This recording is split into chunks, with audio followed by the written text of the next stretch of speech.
Assalamualaikum warahmatullahi wabarakatuh. Waalaikumsalam warahmatullahi wabarakatuh. Alhamdulillah, nahmaduhu wa nusallimu ala rasulihil karim wa ala alihi wa ashabihi wa man tabi'ahum bi ihsanin ila yaumiddin. Asyhadu an la ilaha illallah wa asyhadu anna Muhammadan abduhu wa rasuluh la nabiyya ba'dah. Allahumma shalli ala hadzal nabiyil karim wa ala alihi wa sahbihi wa ba'd. Alhamdulillah, jamaah maghrib Masjid Ar-Rasyad rahimahullah. Alhamdulillah, mari kita bersyukur kepada Allah Subhanahu wa taala. Allah yang senantiasa memberikan nikmat kepada kita, dan nikmat ini mestinya dipakai untuk beribadah kepada Allah. Karena kita punya tugas di dunia ini sebenarnya adalah untuk beribadah. Beribadah dalam arti yang sangat luas, yaitu melaksanakan perintah Allah dan meninggalkan larangan. Salawat dan salam mari kita haturkan kepada junjungan kita Nabi Allah Muhammad sallallahu alaihi wasallam, Nabi yang diutus sebagai rasul yang terakhir di antara deretan-deretan rasul yang pernah hadir di dunia ini. Tujuan diutusnya para nabi itu hanya satu, untuk memperlihatkan kepada manusia bagaimana caranya beribadah kepada Allah Subhanahu wa taala. Karena manusia Allah ciptakan untuk beribadah, dan pengalaman-pengalaman dalam sejarah kemanusiaan bahwa sebenarnya manusia itu bisa tahu ini benar, ini salah, ini baik, ini buruk dengan akal Allah berikan. Tetapi rasanya agak sulit untuk akal ini bisa memecahkan bagaimana caranya beribadah kepada Allah. Jadi dengan yang baik dan benar itu bisa diketahui dengan akal, tetapi bagaimana caranya beribadah kepada Allah itu akal tidak akan sampai ke situ. Makanya diutuslah para nabi untuk memperlihatkan kepada manusia beginilah caranya beribadah kepada Allah Subhanahu wa taala. Atau dalam pengertian yang lain, setiap nabi itu diberikan buku petunjuk. Karena kalau Rasulullah sallallahu alaihi wasallam ini diberikan buku petunjuk berupa Al-Qur'an. Kemudian Nabi sallallahu alaihi wasallam diberikan tugas untuk menjelaskan apa maksudnya ini petunjuk dari Allah. Artinya bagaimana mengamalkannya ini petunjuk dalam kehidupan sehari-hari. Itulah tujuannya diutusnya para nabi. Hadirin yang dimuliakan oleh Allah Subhanahu wa taala. Allah Subhanahu wa taala berfirman, "Innamal mu'minuna ikhwatun." Sesungguhnya orang yang beriman itu bersaudara. Bukan karena satu bapak atau satu ibu, satu suku atau satu bangsa, tetapi yang lebih hebat daripada itu, yaitu kita dipersaudarakan oleh Allah Subhanahu wa taala karena di dalam diri kita ada kalimat yang sama. Ada kalimat yang menandakan bahwa kita ini sama. Itulah kalimat la ilaha illallah. Di dalam diri saya ada kalimat la ilaha illallah. Di dalam diri bapak-bapak semua juga ada kalimat la ilaha illallah. Kalimat la ilaha illallah inilah yang mempersaudarakan antara satu dengan yang lain. Sehingga Allah katakan, sesungguhnya innamal mu'minuna, sesungguhnya orang yang beriman itu bersaudara semuanya. Setelah Allah menjelaskan bahwa kita ini bersaudara, Allah lanjutkan, fa aslihu baina akhawaykum, perbaikilah itu persaudaraan. Nah, ini memperbaiki persaudaraan itu begitulah petunjuknya Allah. Nah sekarang bagaimana caranya memperbaiki persaudaraan? inilah yang dijelaskan oleh Nabi. Artinya ketika Anda berjauhan, maka salinglah mendoakan. Ada doa yang sangat terkenal itu, mestinya kita selalu baca ini, karena ini mencakup doa dari seluruh orang yang beriman, baik yang masih hidup maupun yang sudah meninggal dunia. Ini doa sangat indah sekali dan dianjurkan untuk selalu dibaca, yaitu Allahumma ighfir lil muslimina wal muslimat. Yang kita minta doakan, semua orang muslim kita minta doakan. Wal mu'minina wal mu'minat. Orang beriman kita juga minta doakan semuanya. Al ahya'i minhum wal amwat. Baik yang masih hidup maupun yang sudah meninggal.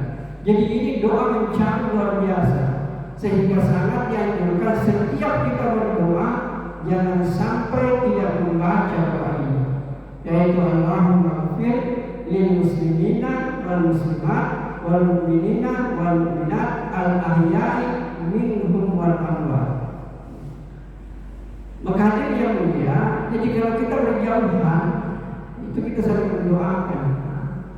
Dan hebatnya lagi Bapak-bapak dan saudara yang mulia, apa keuntungannya kalau kita saling mendoakan? Bahkan dikatakan kalau kita mendoakan kebaikan untuk orang lain dan orang itu tidak tahu bahwa kita doakan, maka itu luar biasa nilainya di sisi Allah Subhanahu wa Ta'ala. Dan ketika kita mendoakan orang lain, kemudian orang lain itu tidak tahu bahwa kita doakan, maka ketika kita berdoa, maka Allah Subhanahu wa Ta'ala mengirim malaikat untuk mengaminkan itu doa. Jadi kalau kita berdoa kebaikan orang lain, Allah kirim malaikat untuk mengaminkan itu doa. Dan setelah selesai kita berdoa, maka malaikat mengatakan, ya Allah, apa yang didoakan oleh orang ini kepada saudaranya, berikan juga kepadanya. Inilah hebatnya sebenarnya. Jadi mestinya hadirin yang mulia, kita ketika berdoa itu lebih banyak berdoa untuk orang lain. Sebab kalau kita berdoa untuk orang lain, doa itu juga akan kembali kepada kita. Karena ketika kita mendoakan orang lain, Allah mengutus malaikat untuk mengaminkan itu doa. Dan ketika kita sudah selesai berdoa, maka malaikat mengatakan apa yang didoakan orang ini kepada saudaranya, berikan juga kepadanya. Maka hadirin yang mulia, mestinya ini banyak kita, sehingga kalau kita saling mendoakan, maka akan timbul rasa cinta mencintai, sayang menyayangi antara satu dengan yang lain. Hadirin yang dimuliakan oleh Allah Subhanahu wa Ta'ala, ketika Nabi sudah meninggal dunia, cucu Nabi itu Hasan dan Husain. Suatu saat dia masuk ke rumahnya Aisyah radhiyallahu anha, istri Rasulullah sallallahu alaihi wasallam. Ketika dia masuk tanpa diketahui oleh karena namanya bibinya setiap saat dia masuk, Aisyah sementara berdoa panjang luar biasa banyak. Kemudian ini kedua cucunya Rasulullah, ini Hasan dan Husain, anaknya Ali dan Fatimah Az-Zahra. Itu dia dengar itu doa. Kayaknya ini kita punya bibi ini berdoa untuk orang lain saja. Semua doanya untuk orang lain, doanya untuk ini, doanya untuk ini.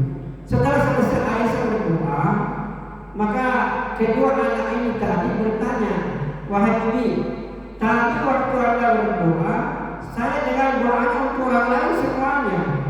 Tidak ada doa itu khusus untuk bibi. Maka Aisyah mengatakan, beginilah cara Rasulullah sallallahu alaihi wasallam berdoa. Jadi ketika Nabi itu berdoa, doanya itu adalah untuk orang lain, untuk umatnya, untuk kita semua.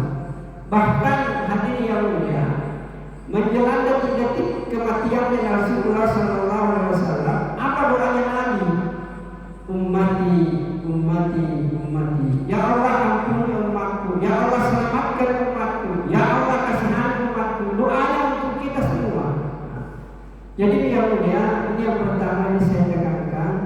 supaya persaudaraan ini baik, maka mari kita saling mendoakan antara satu dengan yang lain.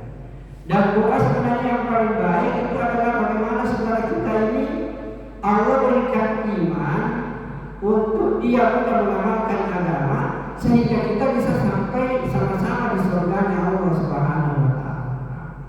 Selalu disampaikan hadirin yang mulia bahwa kita ini manusia ini kan sebenarnya sebentar hidup di dunia, paling 60-70 tahun. Saya pasti meninggal dan semua kita ini pasti akan meninggal dunia. Paling kita hidup pendek saja. Jadi kehidupan di dunia ini sementara, sebenarnya kehidupan yang abadi di akhirat.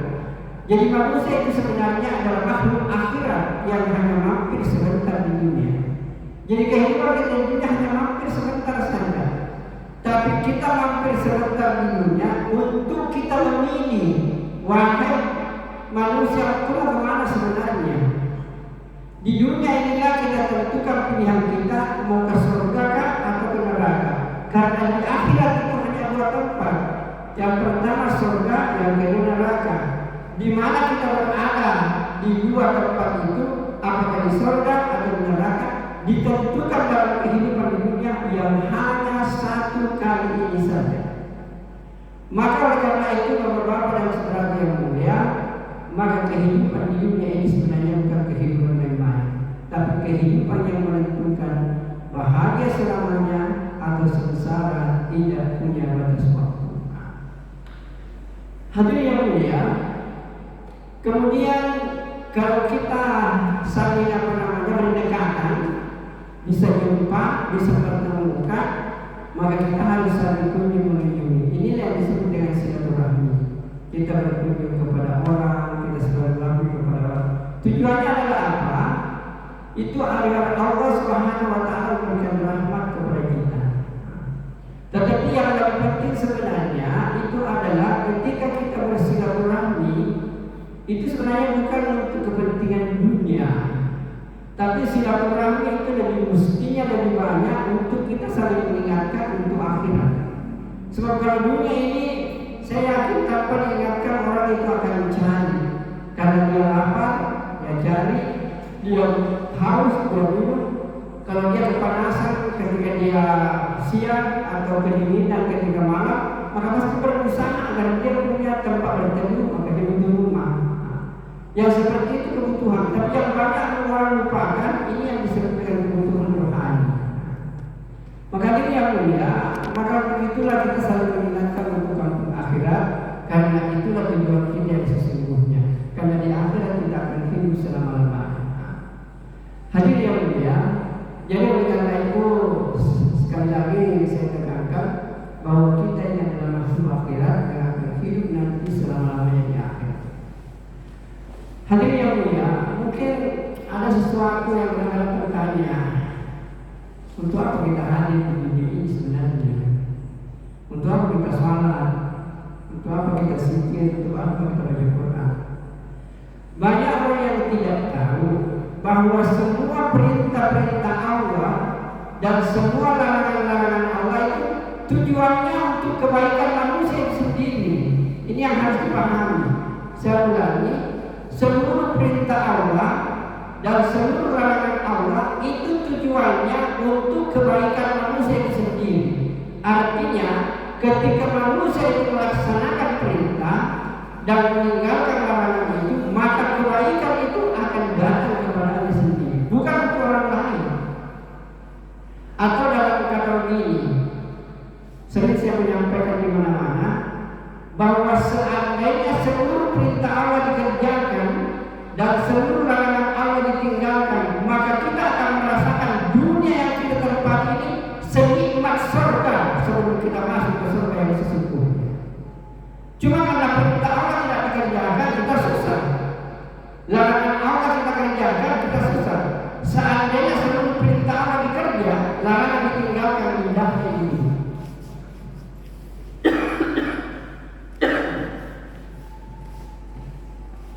Hadirin yang mulia, supaya mudah dipahami, saya tunjukkan sederhana begini.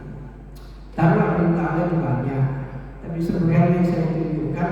Dan kalau ini kita kerja pakai, ketika Allah menyuruh kita jujur, maka semua manusia jujur. Enakkah hidup ini kalau semua orang jujur?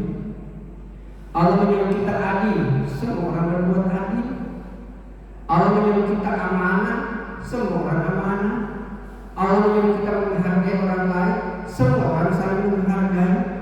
Allah menyuruh kita saling tolong-menolong, semua orang saling tolong-menolong. Allah menyuruh kita salat, semua orang salat. Allah menyuruh kita berjamaah, semua orang datang berjamaah. Kira-kira gimana kehidupan itu? Saya biasa membayangkan gimana enaknya itu ketika kita hidup di zaman Nabi. Orang hidup dalam kejujuran, semua berbuat adil, semua salat berjamaah, semua membaca Al-Quran. Indahnya itu hidup. Kemudian mari kita lihat selanjutnya, kalau orang meninggalkan larangan Allah semuanya, indahnya ini hidup, tidak ada susah. Kita susah itu karena orang melaksanakan larangan. Coba mari kita lihat, ketika Allah melarang kita mencuri, tidak ada orang mencuri. Allah melarang kita minum khamar, tidak ada orang minum khamar. Allah melarang kita berdusta, tidak ada orang berdusta. Allah melarang kita berzina, tidak ada orang berzina. Kalau kita hidup di lingkungan seperti ini, saya yakin indahnya hidup ini, Pak. Indahnya kenikmatan hidup di dunia ini, seandainya perintah Allah dikerjakan dan larangan Allah ditinggalkan.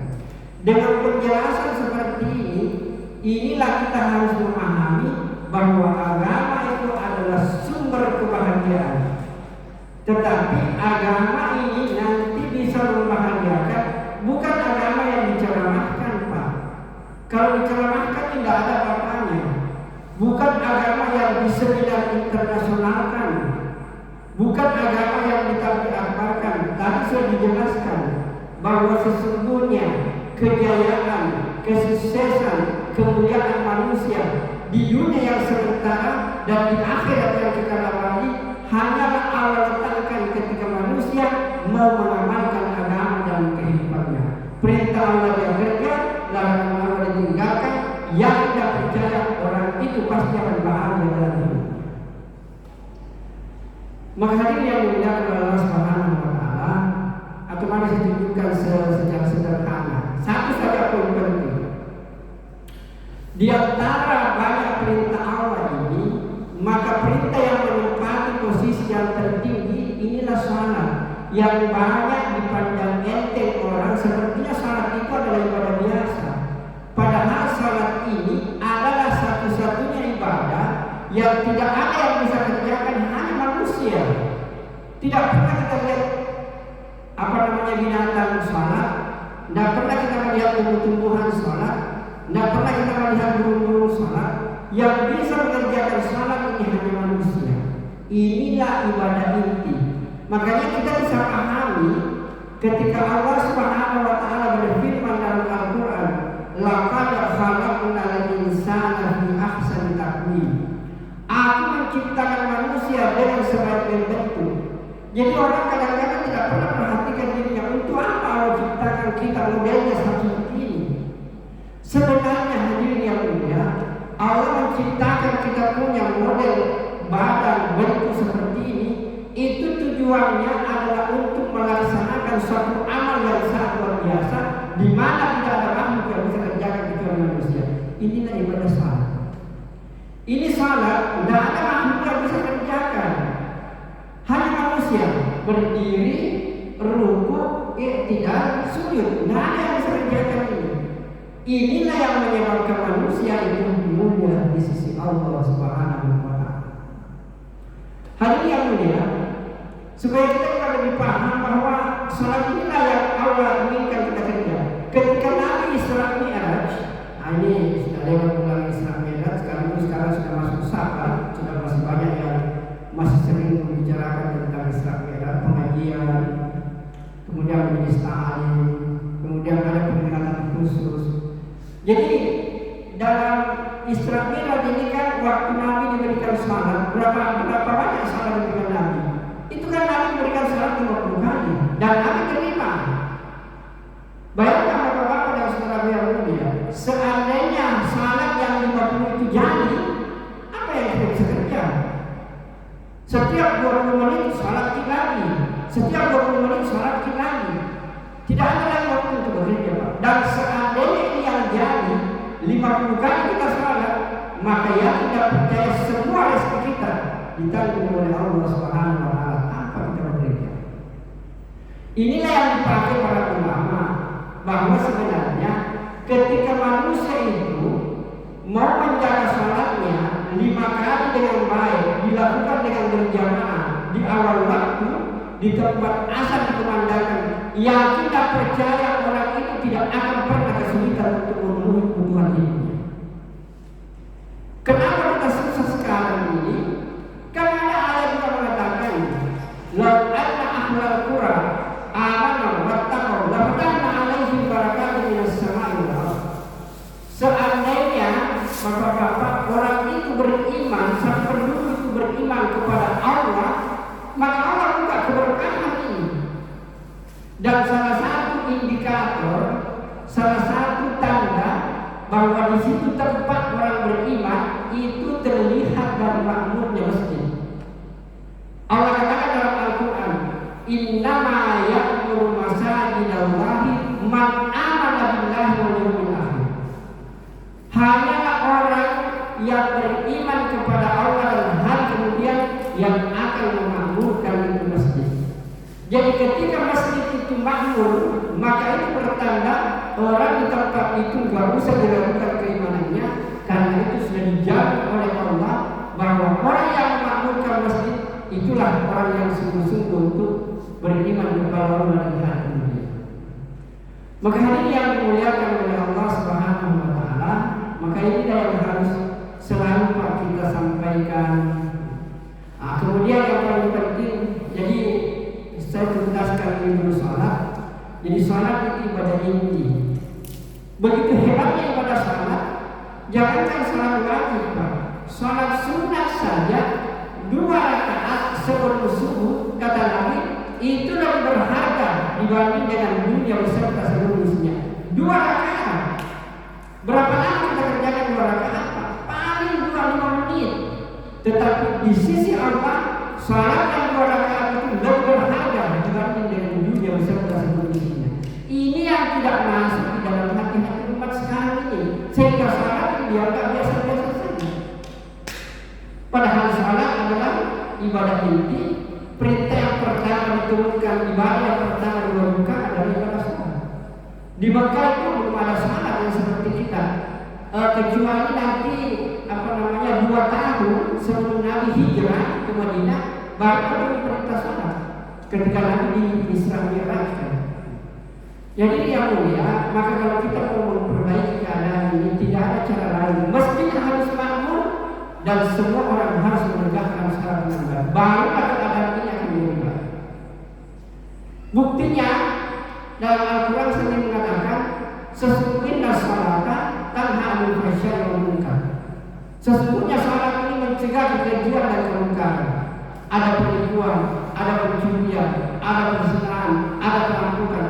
Untuk menghentikan itu sederhana, ada orang lain untuk menegakkan salat. Ketika salat ini ditegakkan dengan benar, yakin dan percaya, peminum, penjudi, pezina, Allah akan memberikan kekuatan iman untuk bertobat. Maka ini yang dimuliakan oleh Allah Subhanahu wa Ta'ala. Atau secara sederhana ini, saya akan tunjukkan kepada jemaah sekalian. Coba ya, cari satu rumah dan selalu bisa ditekankan. Cari satu rumah tangga, perhatikan baik-baik. Kalau rumah tangga itu bapaknya salah, ibunya salah, anak-anaknya salah semuanya, maka yakin dan percaya keluarga itu pasti hidup tenang, bahagia dan damai. Sekarang hidup di bawah garis kemiskinan. Ini pentingnya salat. Salat ini adalah segala-galanya. Dan bahkan di akhirat dikatakan awwalu ma yuhasabu yaumul qiyamah as-salat. Salat yang pertama diperiksa. Dan kayaknya itu ada lagu yang terkenal itu, play dulu. Walaupun hidup 1000 tahun kalau tak sembahyang, apa gunanya? Jadi kalau orang itu dia kekayaannya melimpah, tinggi pangkatnya terkenal, tapi orang itu tidak salat, orang itu tidak ada nilainya untuk kita yang mengajak salat ini, bagaimana salat ini ditegakkan. Makanya tadi sore itu kita silaturahmi dari rumah ke rumah. Itu tujuannya adalah untuk mengingatkan tentang pentingnya kita menghidupkan di masjid, pentingnya kita menghidupkan di berjamaah. Hadirin yang mulia, kemudian yang kedua larangan supaya ada pegangan kita untuk memperbaiki keadaan. Itu larangan kan banyak, berjudi, berzina, merampok dan lain sebagainya. Tapi itu kan susah dilakukan. Mencuri itu susah, dan kalau kita kedapatan kita bisa minum, Pak. Ya. Apalagi berzina, minum khamar, berjudi, susah. Yang gampang dilakukan itu orang itu berbohong. Padahal itu luar biasa itu. Dusta itu adalah sumber malapetaka. Sekali orang berdusta, dia akan berdusta seterusnya. Saya biasa kasih contoh yang saya sampaikan. Kalau di kampus itu ada adik-adik mahasiswa, kadang-kadang saya tanya, "Nak, kenapa nak masuk kuliah kemarin? Sakit apa? Bohong itu." Kalau saya bilang sakit apa, nak? Demam. 2 minggu bohongnya. Dari 3 dokter, dari apa? 3 minggu. Kalau 10 pertanyaan, 10 dustanya itu. Karena dusta itu harus ditutup dengan dusta. Kapan dia tidak dusta, maka terbongkar itu dusta. Maka orang itu coba lihat pejabat atau siapa saja. Kalau dia sudah berdusta satu kali, berdusta seterusnya itu. Karena kalau dia tidak berdusta, terbongkar dustanya. Maka dusta ditutup dengan dusta lain. Akhirnya berangkat-rangkat dari dusta itu dan tidak sumber malapetaka. Makanya yang mulia, maka kalau cari satu rumah tangga, ada orang, satu keluarga, bapaknya tidak pernah berdusta kepada istrinya, istri tidak pernah membohongi suaminya, orang tua tidak pernah dusta kepada anak-anaknya, anak-anak tidak pernah dusta kepada orang tuanya. Ya, tidak percaya Pak, kalau ada rumah seperti ini, pasti rumah tangga itu hidup tenang, bahagia dan damai. Sekalipun hidup di bawah garis kemiskinan. Ini pegang kuat-kuat ini dua. Kalau kita mau selamat, ya banyaklah perintah Allah, banyaklah larangan Allah. Tapi kalau ini dua kuat-kuat, insya Allah saya yakin Allah akan memudahkan kita untuk memperbaiki ini. Pertama, jaga salat dengan baik. Yang kedua, jangan ada dusta di antara kita. Hadirin yang mulia, nah tentu kita mengatakan begini, bagaimana caranya Ustaz? Kalau saya sederhana, ada hadis lain yang mengatakan begini, innamal a'malu binniyat, sesungguhnya manusia itu tergantung dari niatnya. Kalau kita mau jadi baik gampang Pak. Kita semua yang ada di masjid ini misalnya, kalau kita mau jadi baik gampang, mulai sekarang berniat, ya Allah, saya ingin menghidupkan salat berjamaah dengan sungguh-sungguh. Kalau tidak ada orang yang mau salat berjamaah, biarlah saya sendiri salat berjamaah misalnya. Kalau semua kita ini berniat seperti itu, maka mulai di masjid. Selanjutnya kita berjanji, ya Allah, mulai hari ini saya tidak berbohong. Saya akan jujur dalam hidup saya. Toh kalau orang-orang berdusta, biarkanlah dia. Tetapi saya sendiri mulai hari ini tidak akan berdusta dan akan jujur dalam kehidupan. Maka kalau semua kita ini berniat seperti itu, maka akan lahirlah lingkungan yang tiada dusta di antara kita. Maka hadirin yang dimuliakan Allah Subhanahu wa taala,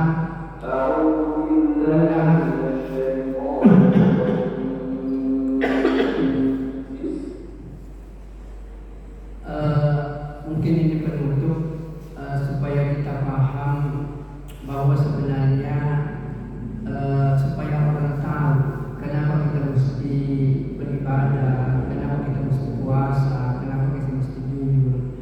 Saya ingin hanya memberikan gambaran sederhana supaya kita paham bahwa Allah itu Maha Baik.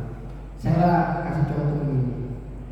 Kira-kira mungkin bapak-bapak tahu kampus saya di UIN itu luas sekali. Jangan di UIN Pak, ambil saya satu contoh bahwa seandainya ada orang yang kasih kita tanah 1 hektar, enak gak perasaan di tengah-tengah kota seperti ini, orang kasih kita 1 hektar, ini luar biasa enaknya. Kemudian di tengah-tengahnya itu tanah, dia bangun lagi 1 rumah, indah sekali, harganya miliaran. Dia bilang, saudaraku, karena saya lihat kamu ini orangnya baik, banyak menolong saya, sekarang saya mau kasih kepada dia. Ini tanah, ambil, kemudian itu rumah saya kasih gratis. Dan tidak usah ragu saudaraku, setiap bulan saya akan berikan kepadamu uang 10 juta. Kira-kira kalau seperti ini, saya yakin apapun yang diperintahkan oleh orang itu, kalau kita mampu kerjakan, pasti kita kerjakan. Orangnya baik, dikasih kita tanah, dikasih rumah, dikasih uang. Kira-kira begini, kalau orang itu mengatakan begini, wahai saudaraku, tanah, rumah, saya kasih uang, saya kasih gratis. Saya tidak meminta apa-apa, cuma satu yang saya mohon. Di belakang rumah kami itu ada bibit-bibit tanaman, ada bibit mangga, ada bibit rambutan, ada bibit lengkeng, pokoknya banyak bibit-bibit pohon-pohon di situ. Dan sekarang ini musim hujan, saya hanya minta itu bibit-bibit yang ada di belakang rumahmu, kau tanamlah di sekitar pekarangan rumahmu ini karena ini luas. Tapi saya sampaikan, suatu saat nanti kalau semua tanaman ini berbuah, buahnya hasilnya untuk kamu semua dan bukan untuk saya. Kira-kira kita mau tanam? Saya yakin kita terlalu kalau kita tidak tanam. Sudah dikasih rumah, dikasih tanah, dikasih uang per bulan, hanya disuruh tanam saja pohon itu dan dia katakan kalau berbuah semuanya untuk kamu bukan untuk saya. Tentu akan kita mengatakan keterlaluan itu orang kalau dia tidak tanam itu pohon. Mari kita lihat kepada Allah. Coba bayangkan supaya kita bersyukur untuk beberapa. Yang kasih kita makan siapa? Petani. Makanya dalam Al-Quran itu dalam surah Al-Waqiah dikatakan, afara'aytum ma tahrusun a'antum tazra'unahu am nahnu zari'un. Wahai orang-orang yang menanam sesuatu, para petani, kalau kau menanam, lihat yang kau tanam, siapa yang tumbuhkan? Kau yang tumbuhkan atau apa yang tumbuhkan katamu? Dan ketika kau melihat pohon-pohon itu berbuah, siapa yang kasih buah? Tukang kebun yang kasih buah atau Allah yang kasih buah? Tentu kita mengatakan semua ini Allah yang kasih. Jadi yang kita makan ini Allah yang berikan. Kemudian di situ lain mata sekarang. Apakah kau lihat apa yang kau minum? Siapa yang menurunkan air dari langit? Sekarang musim hujan, Pak. Itu awan. Saya baru pulang ini dalam penerbangan yang tinggi itu. Kita terbang pesawat Pak di atas awan itu. Nah itu awan luar biasa besarnya itu, Pak. Jadi awan di atas kita itu angin isinya itu. Nah sekarang Bapak-bapak, angin yang ada di atas itu siapa yang tanam tidak jatuh ke bawah? Padahal itu beratnya luar biasa. Inilah kekuasaan Allah. Dan ketika Allah yang angin yang banyak berpuluh-puluh ton itu Allah turunkan, Allah tidak turun dengan langsung satu kali. Allah turunkan setetes demi setetes.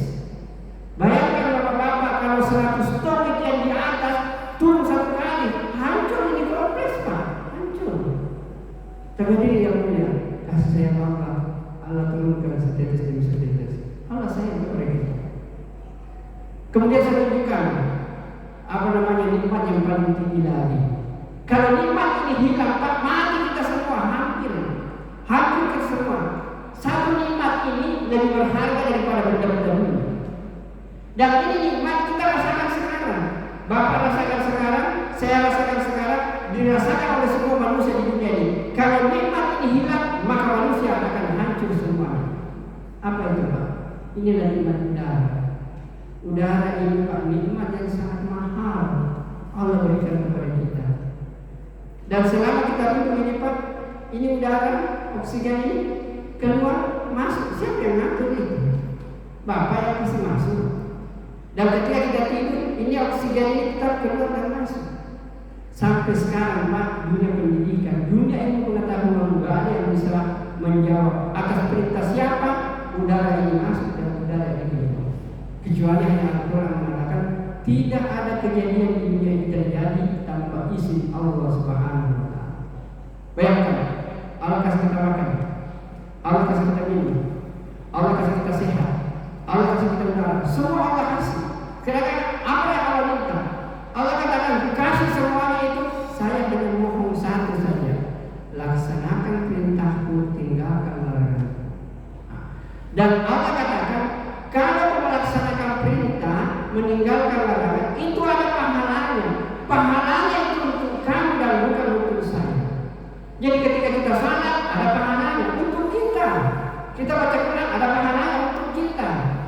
puasa sebentar lagi masuk bulan Ramadan. Itu ada pahalanya untuk siapa? Untuk kita. Jadi semua ibadah yang kita kerjakan sebenarnya adalah untuk kita, bukan untuk Allah. Cuma harus kita katakan kita kerjakan ini karena Allah Subhanahu wa Ta'ala. Inilah yang harus disampaikan kepada orang. Inilah yang harus disampaikan kepada saudara-saudara kita. Dan inilah tanda cinta kita kepada seseorang ketika dari rumah ke rumah, dari pintu ke pintu mengingatkan bahwa kita ini akan hidup selama-lamanya di akhirat, bikin bekal dalam kehidupan ini. Dan bekal yang paling tinggi adalah salat, kemudian pergaulan kita harus dilandasi dengan kejujuran. Maka hadirin yang dimuliakan oleh Allah Subhanahu wa Ta'ala, kalau salat dan kejujuran ini hidup Bapak, dan kita betul-betul mengabdi sungguh-sungguh kepada Allah, dan kita yakin karena semua yang kita kerjakan semua dalam diri kita, maka kehidupan ini akan menjadi baik. Mudah-mudahan Allah memberkati kita semua sehingga di dunia ini terasa indah. Jadi saya tekankan sekali lagi sebagai penutup, tolong dipikirkan kuat-kuat bahwa seandainya sebelum perintah Allah bekerja, larangan Allah ditinggalkan semuanya, maka kehidupan di dunia ini pasti terasa surga sebelum kita masuk ke surga yang sesungguhnya. Apa yang saya sampaikan Bapak-bapak dan saudara yang mulia, kalau itu benar, itu pasti datang dari Allah, karena Allah lah sumber kebenaran. Toh kalau itu salah dan keliru, yakinlah bahwa itu bersumber dari diri saya, bersumber dari keterbatasan dan kebodohan saya. Yang jelas sebagai pamungkas, kalau kita mau enak, perbaiki hubungan dengan Allah dengan melaksanakan perintah dan larangannya. Yang kedua, harmoniskan hubungan kita dengan sesama manusia dengan mengajak untuk kebaikan, mengajak untuk taat kepada Allah Subhanahu wa Ta'ala. Ketika manusia taat kepada Allah, kehidupan kita sekali lagi akan terasa surga sebelum kita masuk ke surga yang sesungguhnya. Baik, kita tutup dengan doa para majelis. Subhanallah wa bihamdika, asyhadu an la ilaha illa anta, astaghfiruka wa atubu ilaik. Assalamualaikum warahmatullahi wabarakatuh. Waalaikumsalam.